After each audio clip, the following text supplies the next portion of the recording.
Lawmakers voting to strip committee assignments from Georgia Congresswoman Marjorie Taylor Greene over her past social media posts promoting conspiracy theories.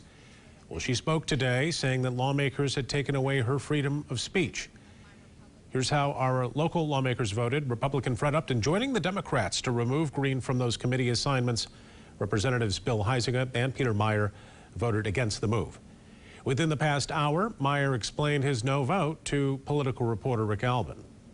Congressman, last night there was a vote in the U.S. House of Representatives in which Representative Marjorie Taylor Greene was stripped of her committee assignments. A handful of Republicans voted in favor of that. All the Democrats voted. You voted against it. Tell me what your thinking was behind that. So for the listeners, a lot of folks don't understand that committee assignments are, they're given out or awarded by each conference. So each, the Republicans in the House, the Democrats in the House, their leadership gets together and makes those designations through what's called the steering committee process. There's a precedent for folks having been stripped of their committee for unconscionable behavior.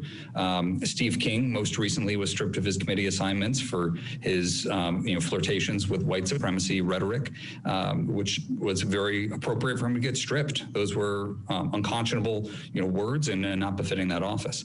Now, the thing that was different here is that Marjorie Taylor Greene was stripped not by the conference, not by the Republican leadership, whose responsibility it was and who should be held accountable for not removing her of that, but by a vote on the floor of the House as a whole. Where this is setting us up is that if whoever's in the majority can just strip any member who's in the minority of that assignment. I didn't support it here. I will not support it in the future if Republicans retake the House and seek to do that to a Democratic member. And ultimately, I will continue to push back vigorously against the awful rhetoric that Marjorie Taylor Greene has perpetrated, the conspiracy theorizing, just the vehemence against all sorts of groups in this country. It's awful, it's unconscionable, but this was not the place to resolve that.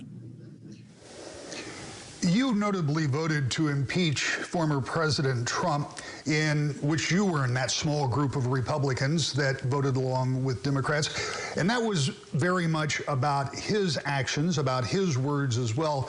What's the difference between those two? Those two is that the lies that the president helped propagate after the November 3rd election, namely that November 3rd was a landslide victory for him that was stolen, and that January 6th was the day to stop the steal.